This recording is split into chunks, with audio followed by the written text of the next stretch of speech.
যে যেইখানে দায়িত্ব পালন করতেছো, রাষ্ট্রের মধ্যে যারা যেই গুরুত্বপূর্ণ দায়িত্ব পালন করতেছো, সবার প্রধান লক্ষ্য এবং প্রধান উদ্দেশ্য হবে নামাজ প্রতিষ্ঠা করা। কেননা ফামান হাফিজহা, যেই ব্যক্তি নামাজ প্রতিষ্ঠা করতে পারবে, যেই ব্যক্তি নামাজের যথাযথ হেফাজত করবে, যেই ব্যক্তি নামাজের মূল্য দিবে, ওই ব্যক্তি জনগণের হক আদায় করার ক্ষেত্রেও সে যত্নশীল হবে। যেই ব্যক্তি ফামান হাফিজহা, নামাজ আদায়ের ক্ষেত্রে যত্নশীল হবে, ওই ব্যক্তি জনগণের প্রতিশ্রুতি আদায় করার ক্ষেত্রেও যত্নশীল হবে। ফামান হাফিজহা, যেই ব্যক্তি নামাজ ঠিকমতো আদায় করবে, ওই ব্যক্তি জনগণের হক আদায় করবে, জনগণকে দেওয়া প্রত্যেকটা কথা সে রক্ষা করবে। ফামান হাফিজহা ফাহুয়া লিমা সিওয়াহা আহফাজা, যার যে ব্যক্তি নামাজ ঠিক রাখতে পারবে, ওই ব্যক্তি জনগণের হক আদায় করার ক্ষেত্রে সবচেয়ে বেশি যত্নশীল হবে। আমান দাইয়াহা ফাহুয়া লিমা সিওয়াহা আদিয়াউ, আর যেই ব্যক্তি নামাজের ক্ষেত্রে যত্নহীন হবে, যেই ব্যক্তি তার নামাজকে নষ্ট করবে, ওই ব্যক্তি জনগণের হক নষ্ট করবে। যেই ব্যক্তি তার নামাজ নষ্ট করবে, ওই ব্যক্তি জনগণকে দেওয়া প্রতিশ্রুতি সে রক্ষা করবে না। যেই ব্যক্তি ওমান দাইয়াহা, যেই ব্যক্তি তার নামাজ নষ্ট করবে, ফাহুয়া লিমা সিওয়াহা আদিয়াউ, ওই ব্যক্তি জনগণকে দেওয়া প্রতিশ্রুতি রক্ষা করবে না, জনগণকে দেওয়া কথা রক্ষা করবে না। এই জন্য তিনি এই নির্দেশ দিয়েছিলেন যে তোমাদের মধ্যে সবচেয়ে গুরুত্বপূর্ণ আমার পক্ষ থেকে যে নির্দেশ, সেটা হলো তোমরা নামাজের যথাযথ হেফাজত করবে।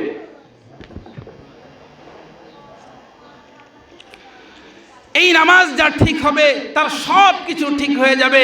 আল্লাহ পাক রব্বুল আলামিন পৃথিবীতে মানুষকে পাঠিয়েছেন কিভাবে তারা শান্তিতে বসবাস করতে পারবে, কিভাবে বিশৃঙ্খলা মুক্ত এক সমাজ করতে পারবে। এই সমাজ বিশৃঙ্খলা মুক্ত এক সমাজ তখন হবে যখন তার নামাজ ঠিক হবে। কারণ সরকার প্রশাসন হাজারো আইন করে চুরি দমাতে পারবে না, ডাকাতি দমাতে পারবে না, জিনা ব্যভিচার অন্যায় অশ্লীলতা দমাতে পারবে না। শুধুমাত্র এক নামাজ সব অপকর্ম থেকে মানুষকে বিরত রাখতে পারে। এই জন্য কোরআনের এই আয়াত ইন্নাস সালাতা তানহা আনিল ফাহশাই ওয়াল মুনকার। শুকর যে আল্লাহ পাক রব্বুল আলামিন আমাদেরকে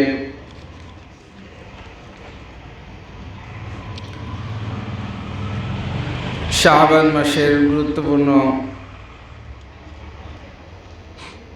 পবিত্র এই দিনে আল্লাহ পাক রব্বুল আলামিন আমাদেরকে আগে আগে মসজিদে আসার তৌফিক দান করেছেন। এই জন্য প্রত্যেকেই অন্তরের অন্তরস্থল থেকে বলি আলহামদুলিল্লাহ।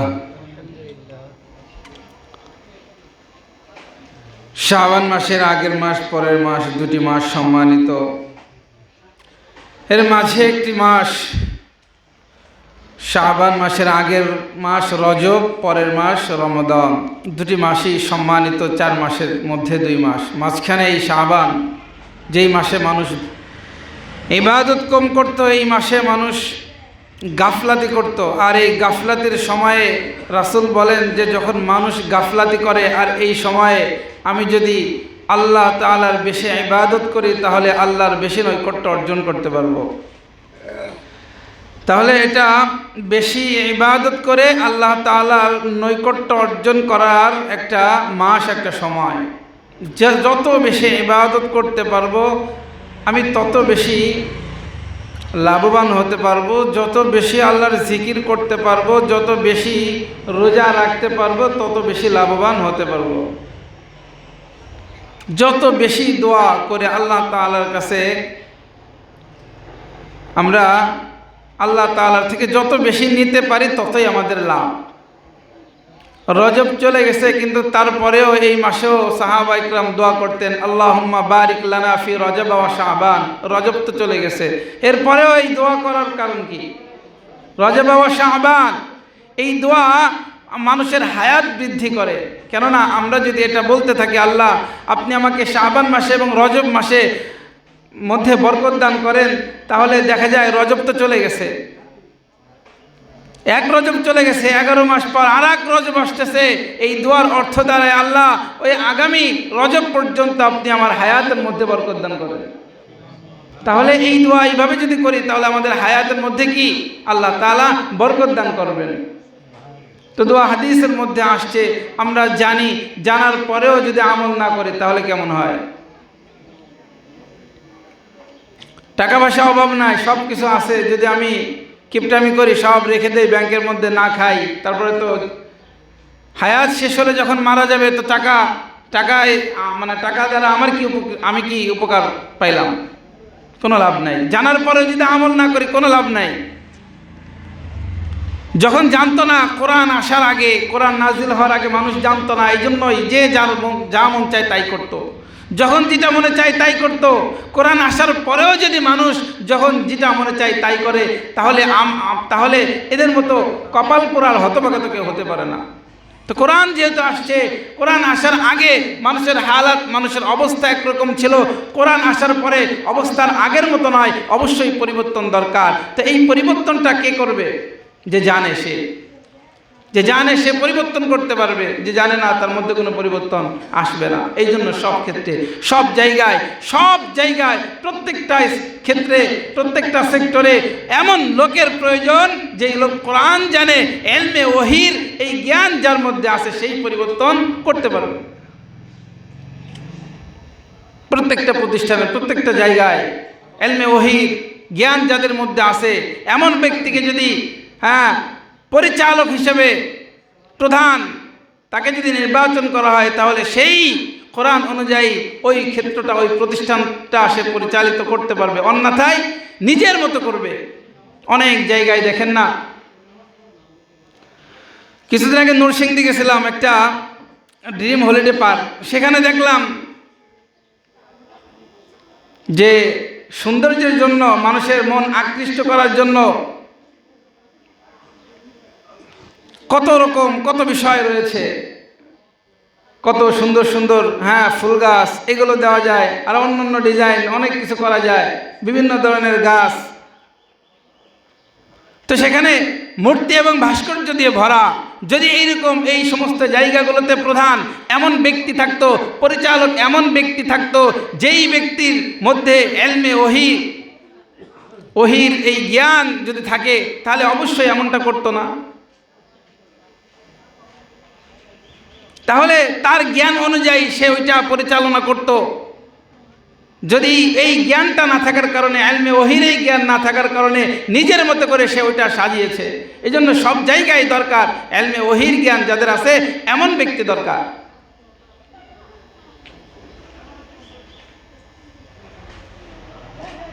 আর প্রধান উপরে যে থাকে, মানুষ তাকেই ফলো করে, আর বলতে থাকে আমাদের রাষ্ট্রের প্রধান আজকে এই কথা বলছে, ওই কথা বলছে। প্রধান যে, তার দিকে মানুষ ফলো করে। এই জন্য তো কোরআনের আয়াত নাজিল হয়েছিল, ইযা জা নাসরুল্লাহি ওয়াল ফাত, যখন মক্কা বিজয় হয়েছে মানুষ তখন দলে দলে মুসলমান হয়েছে, এর আগে তো এই আয়াত নাজিল হয় নাই। তো প্রধান যে থাকবে, মানুষ তার কার্যক্রম সব কিছু ফলো করে। এই জন্য সব জায়গার প্রধান এমন ব্যক্তি হওয়া দরকার, এমন ব্যক্তি নির্বাচন করা দরকার, যেই ব্যক্তির মধ্যে ইলমে ওহীর জ্ঞান আছে, ইলমে ওহীর শিক্ষা আছে। এই জন্যই ইলমে ওহীর শিক্ষার প্রধান, সবচেয়ে দামি গুরুত্বপূর্ণ ইবাদত হচ্ছে কি? নামাজ। এই নামাজ যার ঠিক, তার সব কিছু ঠিক। আর এই নামাজ যার ঠিক হবে না, তার অন্য ক্ষেত্রগুলো ঠিক হবে না। এই জন্যই তো খলিফা ওমর রাদিয়াল্লাহু তাআলা আনহু তিনি বলেছিলেন, তিনি যখন খেলাফতের মসনদে বসা, তো তখন সব গভর্নরদেরকে তিনি নির্দেশ দিয়েছিলেন, এক ফরমান জারি করেছিলেন। আর তিনি বলে দিয়েছিলেন, ইন্না আহাম্মা আমরিকুম ইনদি আস-সালাত ফামান হাফিজাহা ফাহুয়া লিমা সিওয়াহা আহফাযা ওয়া মান দাইয়াহা ফাহুয়া লিমা সিওয়াহা আদিয়াউ।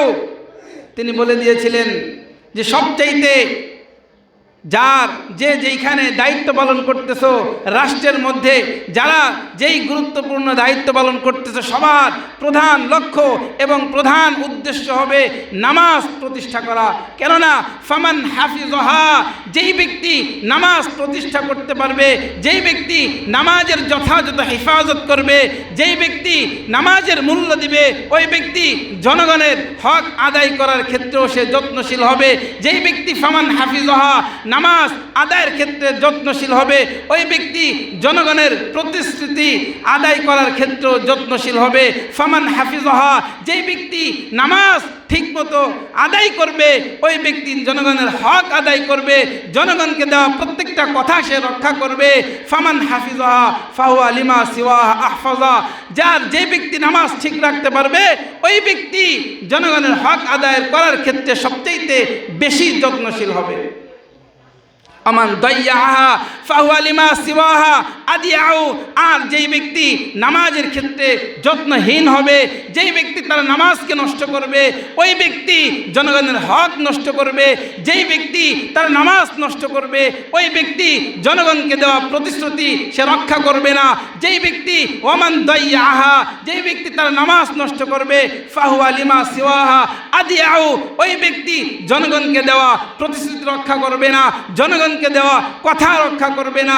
এই জন্য তিনি এই নির্দেশ দিয়েছিলেন যে তোমাদের মধ্যে সবচেয়ে গুরুত্বপূর্ণ আমার পক্ষ থেকে যে নির্দেশ, সেটা হলো তোমরা নামাজের যথাযথ হেফাজত করবে।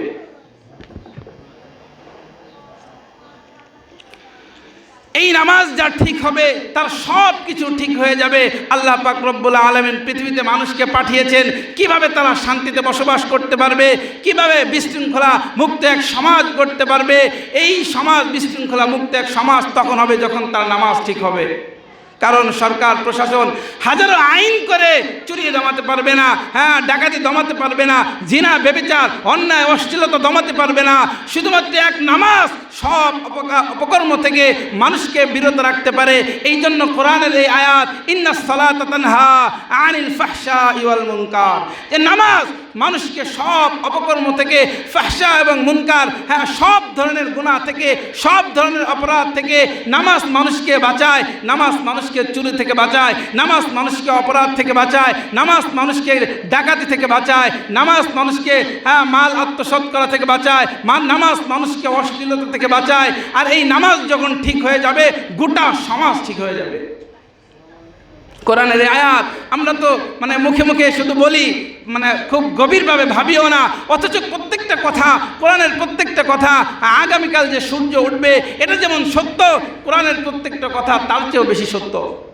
নামাজ যখন ঠিক, তখন সব কিছু ঠিক হয়ে যাবে।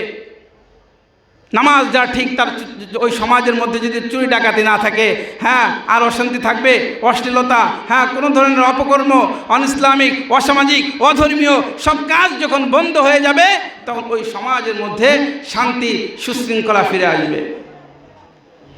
আর এটা নামাজ ব্যতীত অন্য কোনো ভাবে সম্ভব নয়। এই জন্য খলিফা ওমরের প্রধান নির্দেশ ছিল যে ইন্না আহাম্মা আমরিকুম ইনদিয়াস সালাত, তোমরা নামাজ প্রতিষ্ঠা করো। আর কোনো ব্যক্তিকে, কাউকে জনগণের প্রতিনিধি হিসেবে নির্বাচন করার ক্ষেত্রে তোমরা পরীক্ষা করবে, আর পরীক্ষা করার প্রধান মানদণ্ড হলো নামাজ। যেই ব্যক্তির নামাজ ঠিক, তার সব ঠিক। যেই ব্যক্তির নামাজ ঠিক আছে, মনে রাখতে হবে যে ওই ব্যক্তি জনগণকে দেওয়া প্রত্যেকটা কথা ঠিক রাখবে। যেই ব্যক্তির নামাজ ঠিক, ওই ব্যক্তি সমাজের জনগণের অধিকার আদায় করার ক্ষেত্রে সে যত্নশীল হবে। এই জন্য নামাজ ব্যক্তি সব জায়গার প্রধান যদি নামাজ ব্যক্তি থাকে, দেখবেন ওই জায়গায় আর কোনো দুর্নীতি, আর কোনো অশ্লীলতা, আর কোনো সমস্যা হবে না। এই জন্য এটা আমরা লক্ষ্য রাখবো। আল্লাহ পাক আমাদেরকে বুঝার, আমল করার তৌফিক দান করেন। তো এই নামাজ আমরা আদায় করব। এই প্রত্যেক নামাজের ক্ষেত্রে, যেহেতু মুসলমানদের জীবনে সবচাইতে গুরুত্বপূর্ণ ইবাদতের নাম হলো নামাজ, যেটা আল্লাহ পাক রব্বুল আলামিন সৃষ্টির মাধ্যমে দেন নাই। এই যে আমরা রোজা রাখি, সৃষ্টির মাধ্যমে আল্লাহ তাআলা দিয়েছেন, জিবরাইল আলাইহিস সালাতু ওয়াস সালামের মাধ্যমে দিয়েছেন। পুরা কোরআন আল্লাহ তাআলা সৃষ্টির মাধ্যমে জিবরাইল আলাইহিস সালাতু ওয়াস সালামের মাধ্যমে দিয়েছেন। জিবরাইলকে আল্লাহ তাআলা সৃষ্টি করেছেন, কিন্তু যে নামাজ এটা কারো মাধ্যমে দেয় নাই, মেরাজে রাসূলকে নিয়ে হাতে হাতে দিয়েছে এই নামাজ। সব ইবাদতগুলো সৃষ্টির মাধ্যমে আসছে, আর এই নামাজ আল্লাহ তাআলা প্রিয় হাবিবকে ডেকে নিয়ে আরশে নিয়ে হাতে হাতে দিয়েছেন। সবচেয়ে গুরুত্বপূর্ণ এই নামাজ। এই জন্য এই নামাজ যা ঠিক হবে তার সব কিছু ঠিক হবে। নামাজ যদি ঠিক, বাবা মার হক আদায় করার ক্ষেত্রেও সে ঠিক। কোনো ব্যক্তি পিতামাতার হক আদায় করলো না, পিতামাতার সাথে সে গাদ্দারি করলো, নাফরমানি করলো। মানুষের সবচাইতে আপন তো মা আর বাবা। সেই মা বাবার সাথে যদি কেউ নাফরমানি করে, ওই বাবা মার সাথে যদি কেউ গাদ্দারি করে, ওই ব্যক্তি থেকে হক আশেপাশের প্রতিবেশী কি হক আদায় পাওয়া, মানে হক পাওয়ার কোনো সম্ভাবনা থাকে? সে তার নিজের মায়ের সাথে বেঈমানি করছে, নাফরমানি করছে, প্রতিবেশী তার উপর কি ভরসা আর কি আস্থা রাখবে? কোনো সম্ভাবনা নাই।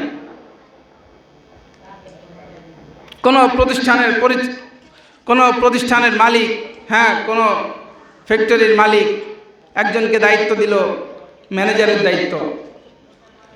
তো ম্যানেজারের দায়িত্ব দেওয়ার পর সে সব কিছু করতেছে, মাল কেনা বেচা সব কিছু, ম্যানেজার তো তার সব দায়িত্ব,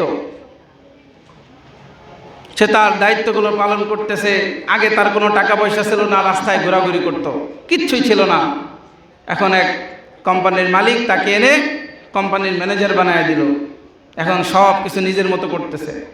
করতে করতে করতে করতে অনেক বছর পর সে মনে করলো এখন মালিক তো বয়স্ক বৃদ্ধ হয়ে গেছে, এখন আমি নিজের মতো এটাকে আমি নিজেই মালিক দাবি করি।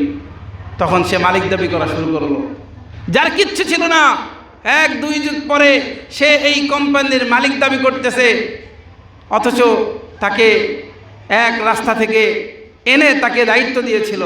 এখন মালিক তাকে কি মনে করবে? মালিক মনে করবে ওই অমক সে আমার সাথে এত বড় বিশ্বাসঘাতকতা করলো, এত বড় গাদ্দারি করলো, যাকে আমি দয়া করে মায়া করে এই জায়গায় এই চেয়ারে বসিয়েছিলাম, আজ সে আমার সাথে বিশ্বাসঘাতকতা করলো, আজ সে আমার সাথে গাদ্দারি করলো। এই মালিক আর এই ম্যানেজারের যেই সম্পর্ক, ঠিক তেমনিভাবে প্রত্যেক রাষ্ট্রপ্রধান এবং আল্লাহর সাথে ওই সম্পর্ক। কেননা সব রাষ্ট্রপ্রধানকে আল্লাহ পাক বলেন যে সব ক্ষমতা দেওয়ার মালিক আমি আল্লাহ। ক্ষমতা দেওয়ার মালিক কে? আল্লাহ। তো আল্লাহ তাআলা কাউকে ক্ষমতা দিল, তো ক্ষমতা পাওয়ার পর ওই ম্যানেজারের মতো সে যদি ক্ষমতা পাওয়ার পর যদি আল্লাহর কোরআন, ওই যে ম্যানেজার পরিচালনা করবে কিভাবে কোম্পানি, মালিক যেমনি বলে ঠিক সেইভাবে মালিকের সন্তুষ্টি মতে এটা পরিচালনা করবে। যদি মালিকের বিরুদ্ধে যায় ও বেঈমান, ও গাদ্দার, ঠিক এইরকমভাবে ওই কোম্পানির মালিক আর ম্যানেজারের যে সম্পর্ক, রাষ্ট্রপ্রধানদের এবং আল্লাহর সাথে ওই সম্পর্ক, আল্লাহ তাআলা দয়া মায়া করে কাউকে যদি পরীক্ষার জন্য এই কোনো রাষ্ট্রের প্রধান নির্বাচন করেন, আর ওই রাষ্ট্র পরিচালক যদি এটা মনে করে যে আল্লাহর বিরুদ্ধে যায়, আল্লাহর কোরআনের বিরুদ্ধে গিয়ে আল্লাহর কোরআনের বিরুদ্ধে আইন তৈরি করে, তাহলে সেও একই রকমভাবে আল্লাহ তাআলার সাথে গাদ্দারি করলো আর বিশ্বাসঘাতকতা করলো। আর যেই ব্যক্তি আল্লাহর সাথে গাদ্দারি করবে, বিশ্বাসঘাতকতা করবে, কোরআনের বিরুদ্ধে আইন তৈরি করবে, ওই ব্যক্তি থেকে জনগণ কোনোদিনও তার অধিকার, প্রকৃত অধিকার আদায় হওয়ার কোনো স্বপ্ন দেখতে পারে না, আশা রাখতে পারে না। এই জন্য সবার আগে আমাদের লক্ষ্য রাখতে হবে আমাদের রব আমার পুরো সন্তুষ্ট কিনা। সব আমার যা কিছু আছে সব কিছু একমাত্র আল্লাহ তাআলা দিয়েছেন, আমি সাময়িক মালিক। আমাদের টাকা পয়সা যা কিছু আছে এগুলো আমার এখন আছে, আমার মৃত্যুর পর ছেলে সন্তান এরা ভাগ করে নিয়ে যাবে। জন্মের পরে আমার তো কিচ্ছুই ছিল না, পোশাকও ছিল না। আমার জন্মের পরে আমার বাবা একটা পোশাক কিনে দিল, মা একটা দিল, ফুফু খালা আত্মীয় স্বজনের একটা একটা করে পোশাক দিতে দিতে বাবা পরবর্তীতে বাড়ি দিল, সম্পত্তি দিল, গাড়ি দিল, অনেক ধন সম্পদ হওয়ার পর আমার হায়াত যখন শেষ হয়ে যাবে, তখন আমার সব ধন সম্পদ আবার পরবর্তী প্রজন্ম তারা ভাগযোগ করে নিয়ে যাবে, আমার কিছুই থাকবে না। মাঝখানে যতটুকু ছিল এসব সাময়িক। আমাদের যা কিছু আছে সব কিছু সাময়িক, স্থায়ী মালিক আমি না, স্থায়ী কোনো কিছুর মালিক আমি না। সব কিছু সাময়িক, কিচ্ছু ছিল না, যাওয়ার সময় আবার কিচ্ছু থাকবে না, আর সব আল্লাহ তাআলা আমাদেরকে সাময়িক দিয়ে পরীক্ষা করতেছেন। তো আল্লাহু আকবার, হায়াত আমাদের পরীক্ষা। তো এই অল্প সময়ে কিভাবে আল্লাহ তাআলা সন্তুষ্টি অর্জন করব? আল্লাহ তাআলা সন্তুষ্টি অর্জনের সবচাইতে বড় মাধ্যম হলো নামাজ। এই নামাজ যেন কারো নষ্ট না হয়। যার নামাজ নষ্ট হয় তার সঙ্গে আমি থাকবো না, যার নামাজ নষ্ট হয় তার সঙ্গে আমি চলবো না, যার নামাজ নষ্ট হয় তার সঙ্গে আমি বন্ধুত্ব রাখবো না। মান যিকরুকুম বিল্লাহ রুইয়াতুহু, 3 শ্রেণীর মানুষ যার সঙ্গে বন্ধুত্ব করতে পারবো, যার কথা শুনলে জ্ঞান বৃদ্ধি পায়, যার আমল দেখলে আখিরাতের কথা স্মরণ হয়, যাকে দেখলে পরকালের কথা স্মরণ হয়। মান যিকরুকুম বিল্লাহি রুইয়াতুহু। অনেক মানুষ আছে না যে দেখলে চেহারার এমন অবস্থা যে একবার তাকাইলে দ্বিতীয়বার তাকাইতে মনে চায় না, মনে হয় গাঞ্জুটি ভাব। আবার কিছু আল্লাহওয়ালা, কিছু বুজুর্গ, কিছু মুরব্বী আছে দাড়ি পাকা, তাকাইলেই একটা আলাদা একটা মনোভাব। সে তার জিকির করতে করতে করতে করতে তার চেহারার মধ্যে একটা নূর চলে আসছে। এখন তাকাইলেই কেমন যেন ভালো লাগে, তাকাইলেই কেমন যেন ভালো লাগে, আখিরাতের কথা স্মরণ হয়। ওই ব্যক্তি সারাদিন মসজিদে থাকে, দীর্ঘ সময় মসজিদের কোনায় বসে আল্লাহর তাসবিহ জপতে থাকে, সে আল্লাহর জিকির করতে থাকে, ইবাদত করতে থাকে। এই যে একটা মনোভাব তৈরি হয়, এই ধরনের ব্যক্তিদের সঙ্গে নিজেও চলবো, নিজের সন্তানদেরকেও চলতে দেবো, তাহলে তাদেরও পথ চলার পরিবর্তন আসবে। আল্লাহু আকবার। এই জন্য বলতেছিলাম সবচাইতে গুরুত্বপূর্ণ ইবাদত হলো নামাজ। আর এই শাবান মাসে আল্লাহ রাসূল সাল্লাল্লাহু আলাইহি সাল্লাম সবচাইতে বেশি রোজা রাখতেন, সবচাইতে বেশি ইবাদত করতেন, সবচাইতে বেশি নামাজ পড়তেন। আর আমাদের নামাজ যেন ছুটে না যায়, এই মাসে আমরা তাহাজ্জুদের অভ্যাস করি। আমাদের নানপুর হজরত জমিরুদ্দিন রহমতুল্লাহ আলাই তিনি বলতেন, মানুষ দিনের বেলায় আল্লাহর কাছে চেয়ে না, আল্লাহ আমাকে এইটা দেন, আল্লাহ আমাকে এইটা দেন, ওইটা দেন। আর নানপুর হজরত তিনি বলতেন, যেই ব্যক্তি রাতের বেলায় তাহাজ্জুদ নামাজ পড়ে, আল্লাহ ওই তাহাজ্জুদ গুজার বান্দাকে বলে, তুমি এইটা নাও, তুমি এইটা নাও, তুমি ওইটা নাও। আল্লাহ নিজের ইচ্ছায় দেয়।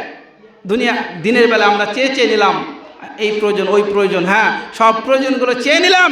রাতের বেলায় কেউ তাহাজ্জুদ পড়লে ওই তাহাজ্জুদ গুজার বান্দাকে আল্লাহ তাআলা নিজের ইচ্ছায় দিতে থাকেন। বলেন না সুবহানাল্লাহ, আল্লাহু আকবার। তাহলে এই তাহাজ্জুদের দাম এত বেশি। অনেকে বলবে পারি না, তাহাজ্জুদ পড়া সেই মন মানসিকতা, সে অভ্যাস তৈরি হয় নাই। অনেক মানুষ নামাজ পারে না, অনেক মানুষ ওযু করতে পারে না, অনেক মানুষ গোসল বুঝে না, পাক না পাক বুঝে না, বহু মানুষ এগুলো বুঝে না। অনেকের কাছে কঠিন মনে হয়, আরে যা ইংরেজি শেখার জন্য বাইরে যাবে, ইংরেজি পারে না, ইংরেজি শেখার জন্য মাসে 8-10 হাজার টাকা খরচ করে সে কোর্স করে ইংরেজি শিখতেছে। খেতে খামারে যারা কাজ করে, কোন ফসল কোন সার দিলে কিভাবে রোপণ করলে উৎপাদন ভালো হবে, এগুলো নিয়ে অনেক টাকা ব্যয় করে সেই বিষয়ে অভিজ্ঞতা অর্জন করে দুনিয়ার ক্ষেত্রে। ইংরেজি শেখার জন্য কত টাকা ব্যয় করতেছে, অথচ নামাজ শেখার জন্য আল্লাহ তাআলা সহজ করে দিয়েছেন, লা ইউকাল্লিফুল্লাহু নাফসান ইল্লা উসআহা। সাধ্যের বাইরে কোনো কিছু দেন নাই।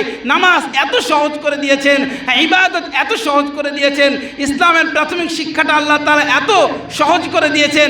ইংরেজি শেখার জন্য এক এলাকা থেকে অন্য এলাকায় যেতে হবে, কিন্তু দিন শেখার জন্য তুমি তোমার অন্য জায়গায় যাওয়ার প্রয়োজন নাই। আল্লাহ বলেন, তোমার মহল্লার মসজিদে থাকো, আমি দূর দূর থেকে আমার এক শ্রেণীর বান্দাদেরকে এনে দিব, তারা ওই দূর থেকে কুমিল্লা থেকে তোমাদের কাছে এসে তোমাদেরকে পাক না পাক বুঝাবে, শিখাবে, তোমাদেরকে নামাজ শিখাবে, কোরআন তেলাওয়াত শিখাবে। সেই কুমিল্লা থেকে আল্লাহর এক বান্দারা আমাদের মসজিদে আসছে, আলহামদুলিল্লাহ। তারা এসে একথাই বলতেছে যে, হে সওদাগর পাড়ার মানুষ, আসো, কে নামাজ পারো না আসো, আমরা তোমাকে প্র্যাকটিক্যালি শিখিয়ে দিব। কে ওযু পারো না আসো, আমরা তোমাকে প্র্যাকটিক্যালি শিখিয়ে দিব। কে গোসল বুঝো না আসো, আমরা তোমাকে শিখিয়ে দেব। কে কোরআন তেলাওয়াত করতে পারো না আসো, আমরা তোমাকে শিখিয়ে দিব। নামাজ পড়ার সেই মন মানসিকতা কাদের নাই, আসো আমাদের কাছে আসো, কিছু কথা শোনো, ইনশাআল্লাহ সুম্মা ইনশাআল্লাহ সেই মন মানসিকতা তৈরি হবে, ইবাদত করার মন মানসিকতা তৈরি হবে, তাহাজ্জুদ পড়ার মন মানসিকতা তৈরি হবে। একটা নতুন উদ্যোগে নতুনভাবে তোমরা ইবাদত শুরু করতে পারবা। অনেকে ময়লা কাপড় চোপড় একসাথে 3, 4, 5 দিন 10 দিন পরার পরে দেখেন না গায়ে দিলে কেমন একটা আলাদা ভাব লাগে। আর ধোয়া ইস্ত্রি করা নতুন একটা কাপড় গায়ে দিলে একটা আনন্দ লাগে। হ্যাঁ, নতুনভাবে সে কেমন যেন একটু ভালো লাগতেছে, অনেক আনন্দ মজা লাগে। তো যাদের দিনের কথা না শুনতে শুনতে এমন একটা অবস্থা হয়ে গেছে, ইবাদতের প্রতি আর মন বসতেছে না, তারা আসেন, এই তাবলিগের ভাইয়েরা কুমিল্লা থেকে আসছে, তাদের কথাগুলো শুনলে দেখবেন নতুন উদ্যোগে নতুনভাবে আবার ইবাদত শুরু করতে পারবেন। আর ইবাদতের মধ্যে একটা মজা, একটা আনন্দ, একটা স্বাদ পাবেন, ইমানের প্রকৃত স্বাদ দ্বীনের কথাগুলো শুনতে শুনতে আস্বাদন করা সম্ভব। এই জন্য কুমিল্লা থেকে বহুদূর থেকে আসছে, আমরা তাদের কদর করি, তারা আল্লাহর মেহমান, আমরা তাদের কিছু কথা শুনি, তাহলে আল্লাহ তাআলা আমাদেরকে নামাজ পড়া মানে ইবাদতের পথে চলা এটা আমাদের জন্য সহজ হয়ে যাবে। কথাগুলো শুনতে শুনতে শুনতে দিল নরম হয়ে যায়। তো সেই কথাগুলো আমরা শুনি। আজকে তারা গতকালকে আসছে, আজকে থাকবে ইনশাআল্লাহ, আগামীকাল শনিবারও থাকবে। তো মাগরিবের পরে বয়ান হয়, সেই বয়ানেও আমরা সবাই থাকার চেষ্টা করব। বাকি নামাজের পরে 3টা থেকে মনে হয় তালিম আছে, নামাজের পরেই তো তালিমেও আমরা বসার চেষ্টা করব। যতক্ষণ তালিম চলে ততক্ষণ বৃষ্টি যেভাবে পড়তে থাকে ফোঁটা ফোঁটা পড়তে পুরা নিচে ভিজে যায়। তো এই রহমতটা বৃষ্টির মতো পড়তে থাকবে ইনশাআল্লাহ এই তালিমে যদি আমরা বসি। তো বসার চেষ্টা করবো তো ইনশাআল্লাহ। জোহরের পরে, জুমার পরে তালিম, আসরের পরে গাশত, আল্লাহর দ্বীনের জন্য অল্প সময় আপনি ব্যয় করেন, একটু সময় তাদের রাহবারি করেন, একটু সময়। মহল্লার কে নামাজ পড়ে না, এটা তো যারা নামাজি যারা আছে তারা তো জানি যে অমুক ব্যক্তি নামাজে কম আসে, আমরা এই তাবলিগের ভাইদেরকে তাদের কাছে নিয়ে যাই আর তাকে বলি যে এই অমুক অমুক আছে যে তারা একটু নামাজে কম আসে, আমরা তাদের কাছে নিয়ে যাই, তারা 2-4 কথা বলে বুঝাক। আমার একটু সময় ব্যয়ের দ্বারা যদি কোনো ব্যক্তির হিদায়াত হয়ে যায়, আমার একটু সময় ব্যয় করার দ্বারা যদি কোনো ব্যক্তি 5 ওয়াক্ত নামাজি হয়ে যায়, তাহলে যতদিন পর্যন্ত সে নামাজ পড়বে ততদিন পর্যন্ত তার একটা সওয়াব, তার একটা হিস্সা আমি পেতে থাকবো। তাহলে তাদেরকে আমরা একটা রাহবারি করাবো। আসরের পরে, মাগরিবের পরে বয়ান হবে, সবাই বসার চেষ্টা করব। ইশার পরে তালিম হবে, আগামীকাল ফজরের পরেও বয়ান হবে। তো তাদের প্রত্যেকটা কাজে আমরা থাকার চেষ্টা করব, অংশগ্রহণ করার চেষ্টা করব। আল্লাহ পাক রব্বুল আলামিন আমাদেরকে বুঝার, আমল করার তৌফিক দান করেন। যে যারা সুন্নাত পড়েনি কবলাল জুমার 4 রাকাত সুন্নাত পড়েনি।